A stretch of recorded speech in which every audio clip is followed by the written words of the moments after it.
Al filo de la intriga. La sangrienta expedición Donner. A pesar de que los humanos viven en sociedades complejas y que poseen una conciencia y un razonamiento inigualables, es en los peores momentos, como en las guerras, las hambrunas o durante los tiempos de desesperación, que se cruza una aparentemente gruesa línea entre la humanidad y los instintos más primitivos. Y estos se apoderan de personas que hace tan solo unos minutos atrás tal vez fueron ciudadanos ejemplares. Al cruzar esta frontera, todo lo conocido como las emociones, la moralidad, la piedad y la perspectiva entre el bien y el mal, desaparecen y son consumidas por la naturaleza cruel, despiadada e inmoral del ser humano, con tal de una sola cosa: sobrevivir. Y esto fue lo que ocurrió con la maldita expedición Donner. Antes de continuar, te recordamos suscribirte a nuestro canal y activar las notificaciones para mantenerte al tanto de nuestras publicaciones. Era el año 1846 y entre los colonos norteamericanos empezaban a correr rumores de prosperidad, riquezas y de un generoso porvenir en las tierras del oeste de Estados Unidos. Más precisamente, en California. Algunos estaban dispuestos a recorrer miles de kilómetros solo para practicar el catolicismo en libertad y otros simplemente deseaban marchar porque dichas tierras estaban supuestamente destinadas para los colonos, como lo proclamaba el llamado Destino Manifiesto.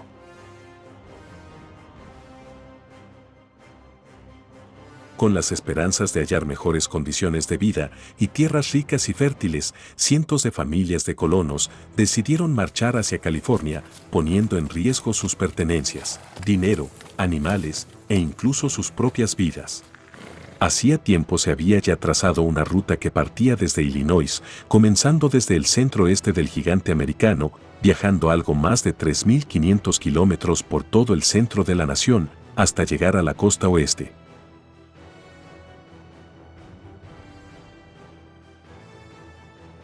El viaje duraba entre 4 y 6 meses, cruzando la segura y bien conocida senda Oregon, hasta el fuerte Sumter en California. Sin embargo, hubo dos familias, cuyos oídos fueron seducidos por las persuasivas palabras de un abogado llamado Lance Ford Hastings, quien clamaba haber trazado una nueva ruta que servía como atajo, que nacía en la misma senda Oregon, se desviaba de ella y se reconectaba de nuevo con la misma ruta, ahorrando casi un mes de viaje.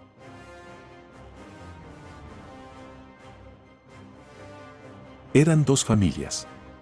Los Donner, compuestos por el padre, George Donner, su esposa y sus 5 hijas, además del hermano de George, que también tenía a su propia esposa y 5 hijos e hijastros. La segunda familia eran los liderados por James Reed, su esposa Margaret y sus también 5 niños, entre hijos, hijas y una hijastra. Ambas familias decidieron seguir las indicaciones de Hastings, que se oían como palabras venidas del cielo, y entonces partieron en primavera. Ya en junio, habían llegado hasta un punto llamado Fort Laramie, y numerosas familias más se habían unido a la caravana, en la cual no viajaba Hastings, pues éste se había adelantado solo. Entre estas familias estaban los Eddy y los Murphy.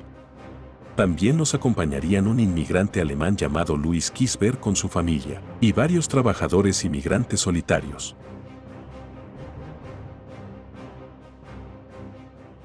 Estas familias viajaban con muchas otras más que tomarían la ruta tradicional. Casi un total de 500 carretas, tiradas por bueyes, mulas y caballos, transportaban innumerables familias a través de las llanuras casi desérticas del centro norteamericano. En una casi interminable fila, los animales de tiro marchaban de día en una línea recta, y por la noche, descansaban y eran alimentados por sus dueños con paja y heno.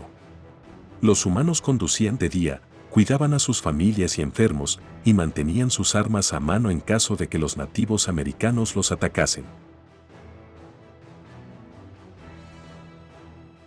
Con la caravana cerca del siguiente punto importante del camino, el adelantado Hastings envió cartas hacia los migrantes, donde les instaba a seguir el atajo, pero la mayor parte de la caravana decidió dirigirse por los caminos conocidos de la senda Oregón. El grupo de los Donner, los Reed y las familias Eddy y Murphy, junto a los demás mencionados, decidieron separarse de la gran caravana y comenzar a cruzar el atajo.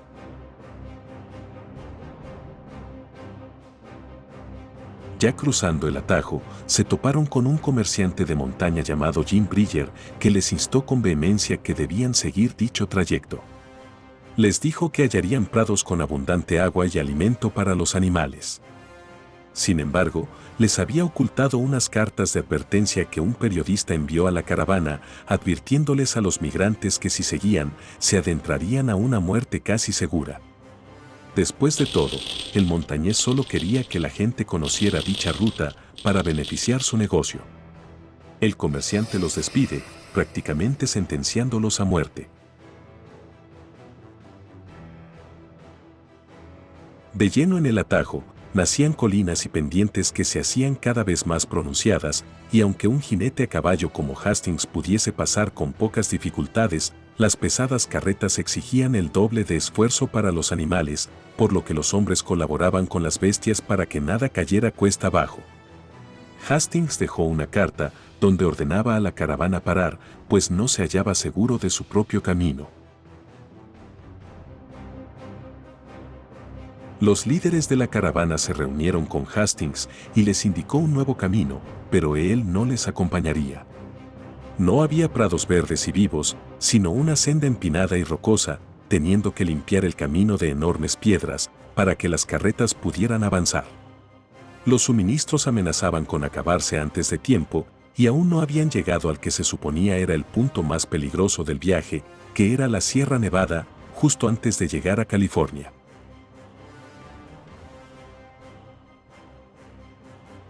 Casi antes de llegar a la cima de los caminos empinados, los alcanzó una nueva familia de apellido Graves, que llegó justo antes de iniciar la bajada de las montañas. Para el 20 de agosto, desde la cima vieron lo que abajo se veía como una planicie desértica, sin vida, desolada y blanquecina. Descubrieron una nota de Hastings en el que les avisaba de 2 días y 2 noches de viaje en un absoluto e infernal desierto muerto en sal mineral. Y por el camino, un chico sin familia con tuberculosis murió, siendo la primera víctima en el atajo. Pero eso no era lo peor. Alar los carros por la húmeda y lodosa sal acortó aún más el viaje, y el agua para los animales se agotó al tercer día. Alguien en pleno camino exclamó: ¡Ja! Un lago de cristalina y dulce agua, bendito sea el Creador. Pero en realidad, no había nada en el lugar donde aquel hombre señalaba. Cuando los espejismos iniciaron, la moral de la caravana se empezó a deteriorar.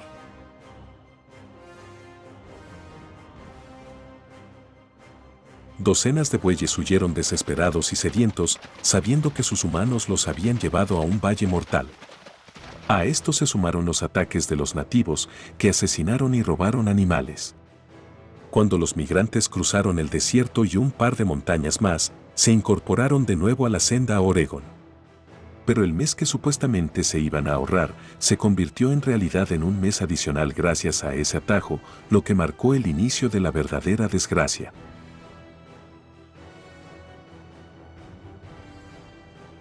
Una pelea entre James Reed y su esposa, contra el conductor de la familia nueva, llamado John Snyder, llevó a que Reed se defendiera de los ataques de Snyder clavándole un puñal en el pecho, y los demás vieron al hombre morir.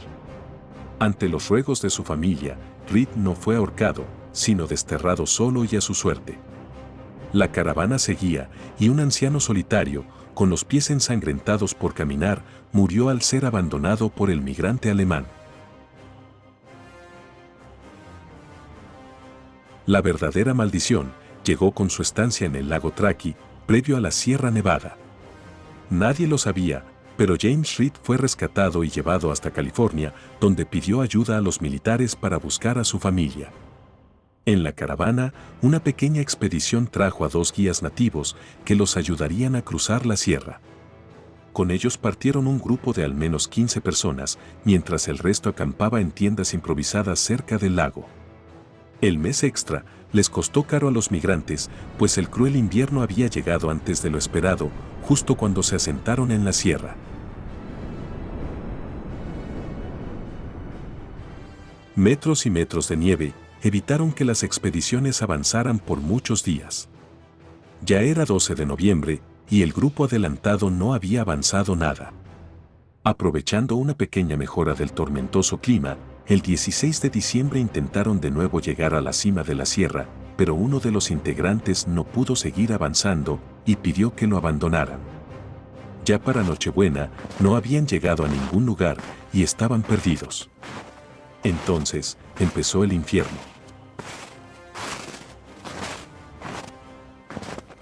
Asegurándose de no tocar a sus mismas familias, los de la expedición decidieron comerse a los congelados y a otros miembros del grupo.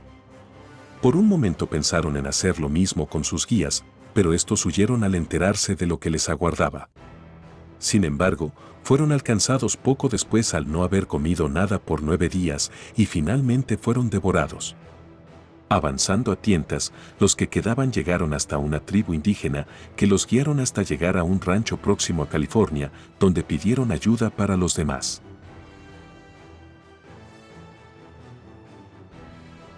En el lago, las pieles de los cinturones y de las tiendas de campaña eran hervidas y comidas. Semanas después, finalmente llegó el primer grupo de rescate con algunas provisiones, pero hallaron que muchos de los migrantes se habían devorado entre ellos. Otros estaban desnutridos, famélicos y en proceso de inanición. La desesperación por no morir de hambre desencadenó en la aparición de sus instintos más bajos. Los Murphy y los Donner tenían en sus cacerolas al fuego restos a medio comer de otros migrantes.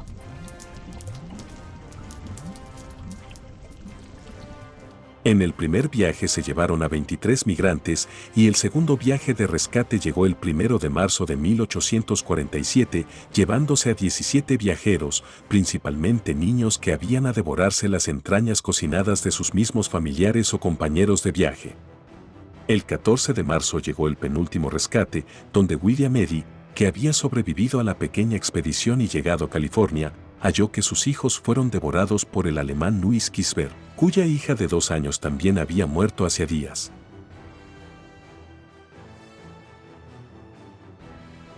Faltaba un último viaje, y solo quedaban el alemán y los esposos Donner. Cuando fueron rescatados una semana después, George había muerto por una infección, y su esposa yacía descuartizada en el caldero del alemán, quien juró no haber matado a la mujer, pero nadie le creía. Él fue el último de la expedición en llegar con vida a las cálidas tierras de California. De las 87 personas que iniciaron el viaje por el atajo Hastings, solo 48 sobrevivieron, y los demás murieron de congelación, enfermedad o comidos por quienes dormían a su lado. Nadie había sabido que Hastings jamás había recorrido su propio atajo. Y lo que inició como un rutinario y controlado viaje a través del oeste norteamericano, se convirtió en uno de los episodios más grotescos y brutales de la historia de Estados Unidos, demostrando que en momentos de desesperación, las personas sacan a relucir sus instintos más primitivos e inmorales y pierden cualquier atisbo de humanidad para convertirse en una bestia más en el mundo animal. Si te gustó este video, dale me gusta y compártelo con todos tus amigos. Si eres nuevo en nuestro canal, no olvides suscribirte y activar las notificaciones para seguir disfrutando de nuestras novedades. Recuerda, la historia es un incesante volver a empezar.